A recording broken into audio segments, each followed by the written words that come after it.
Salut mes amis, j'espère que vous allez bien.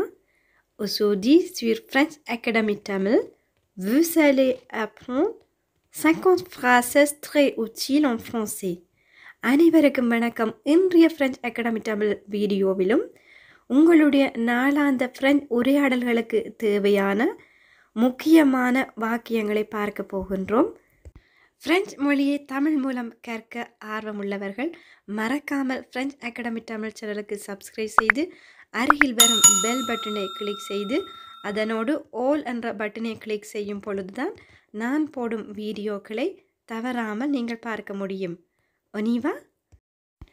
முதலாவதாக நாம் நமது நண்பர்களோடு கதைக்கும் பொழுது வரிசையில் நான் நிறைய நேரம் நிற்க வேண்டியிருந்தது என்று கூறுவோம். இதனை j'ai dû attendre longtemps dans la file d'attente. J'ai dû attendre longtemps dans la file d'attente. Dans la file d'attente என்றால் queueவில், அதாவது வரிசையில். இங்கு j'ai dû என்பது devoir என்ற வினைச்சொல்லின் இறந்த கால வடிவமாகும்.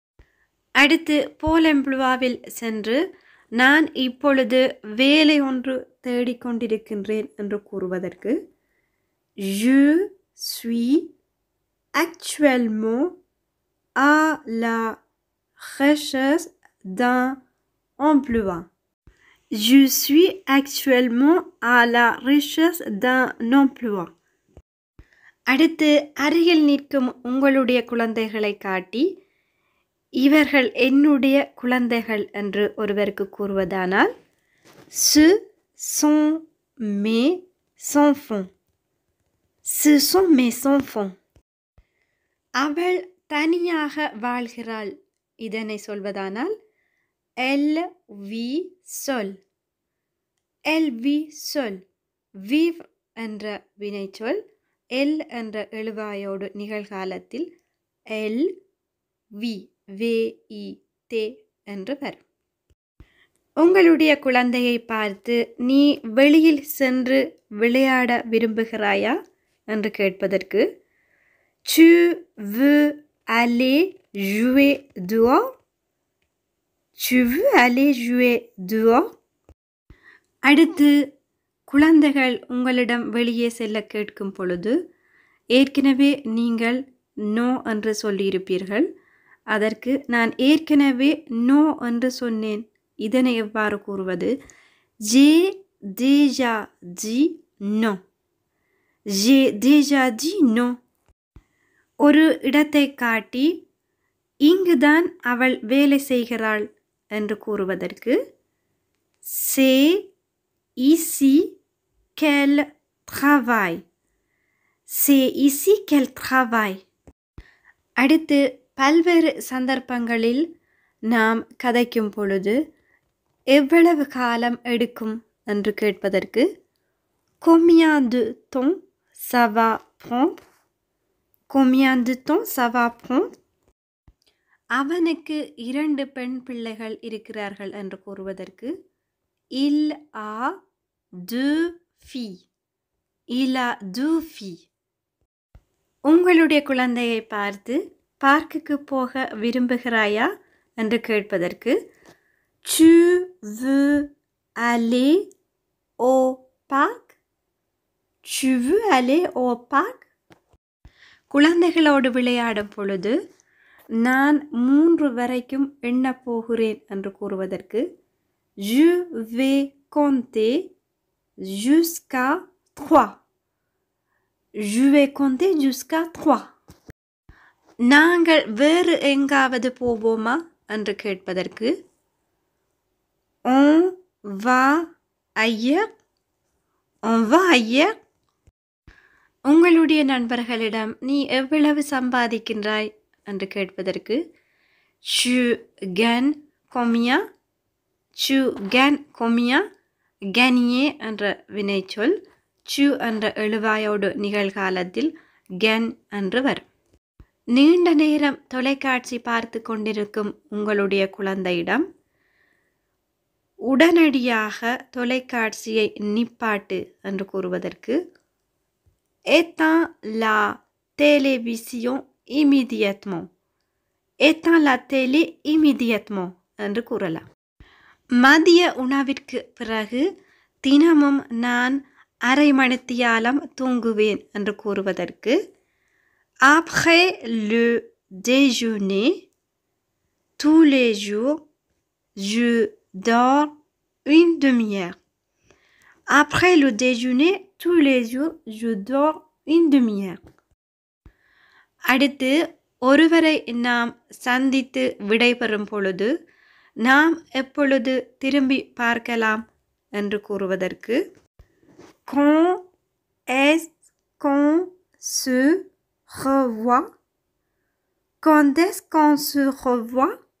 இங்கு திரும்பி பார்க்கலாம் se revoit இது நிகழ்காலத்தில் on என்ற எழுவாயோடு se revoit என்ற ஒரு இடத்தை காட்டி இந்த இடத்தை பற்றி நீ என்ன நினைக்கிறாய் என்று கேட்பதற்கு qu'est-ce que tu penses de cet endroit?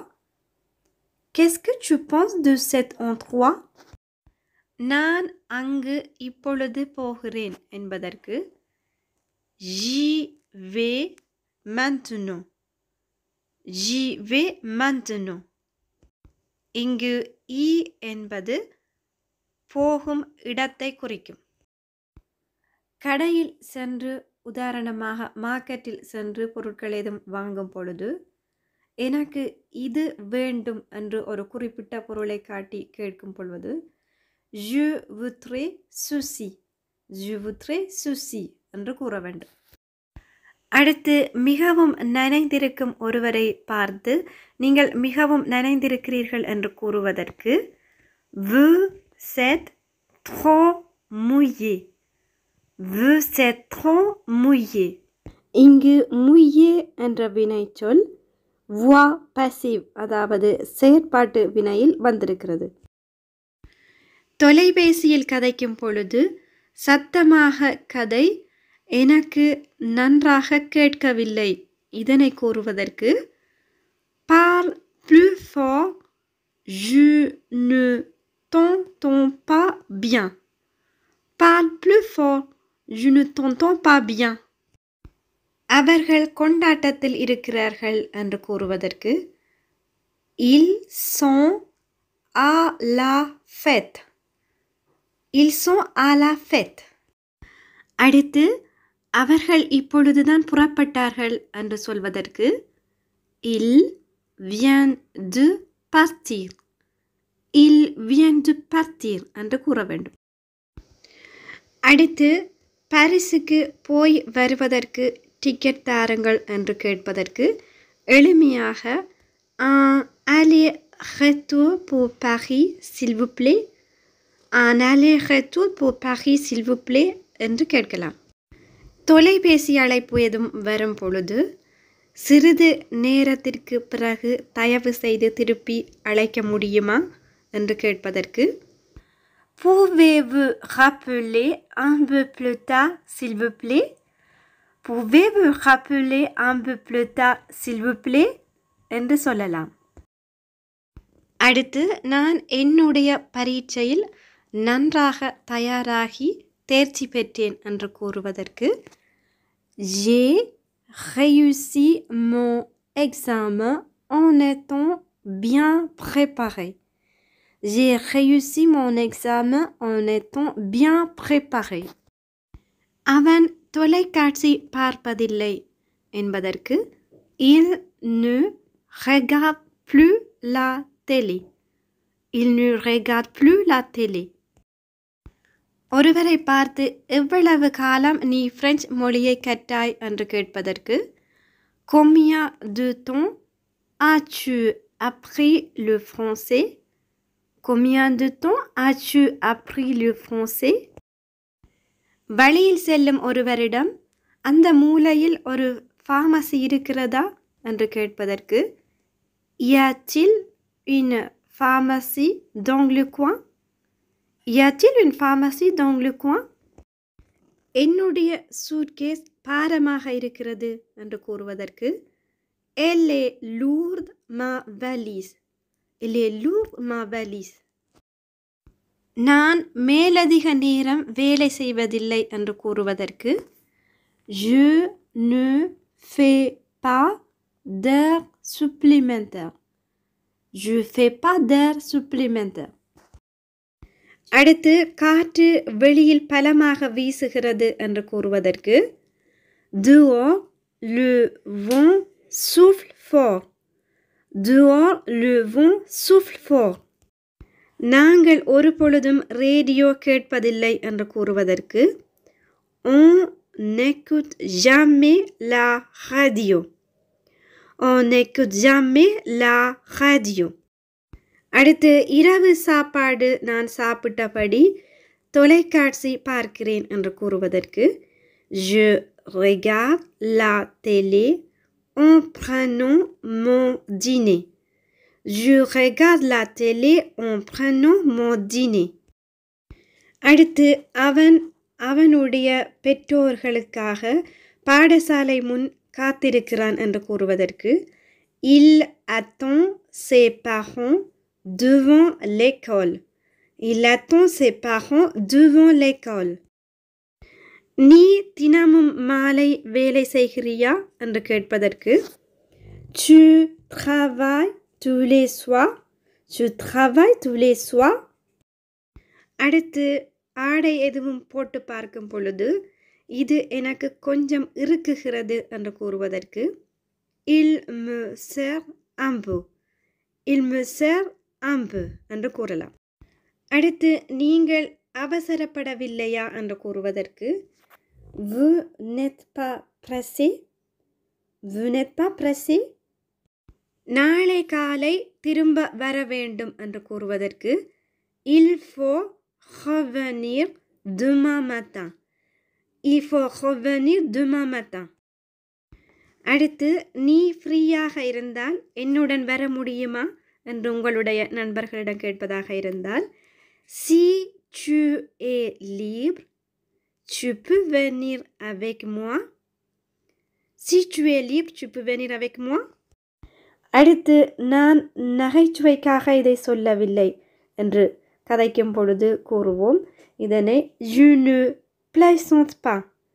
Je ne plaisante pas.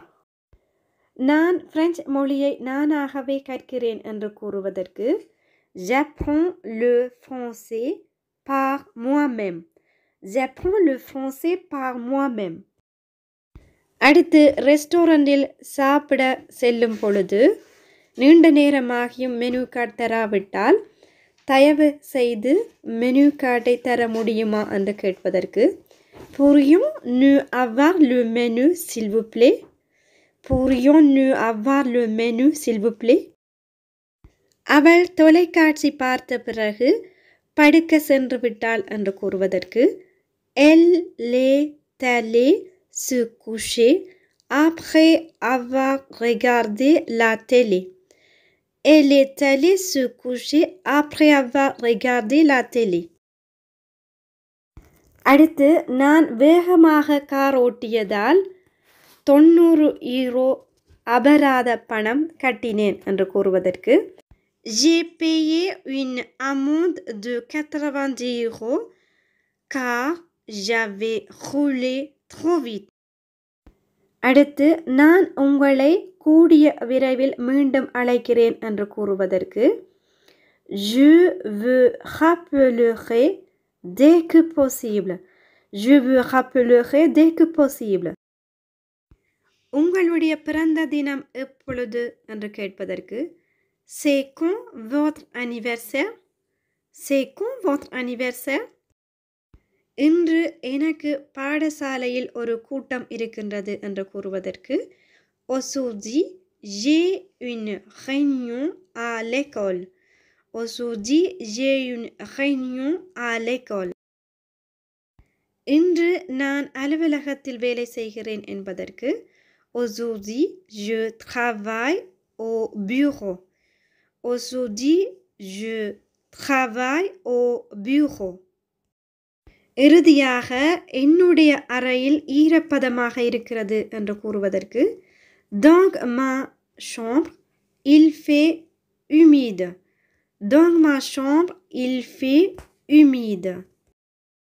Okay friends, இந்த 50 உரையாடல் வாக்கியங்களும் உங்களுக்கு மிகவும் பயனுள்ளதாக இருக்கும் என்று நம்புகிறேன். இந்த வீடியோ உங்களுக்கு பிடித்திருந்தால் லைக் செய்யுங்கள், உங்களுடைய நண்பர்களோடும் பகிர்ந்து கொள்ளுங்கள்.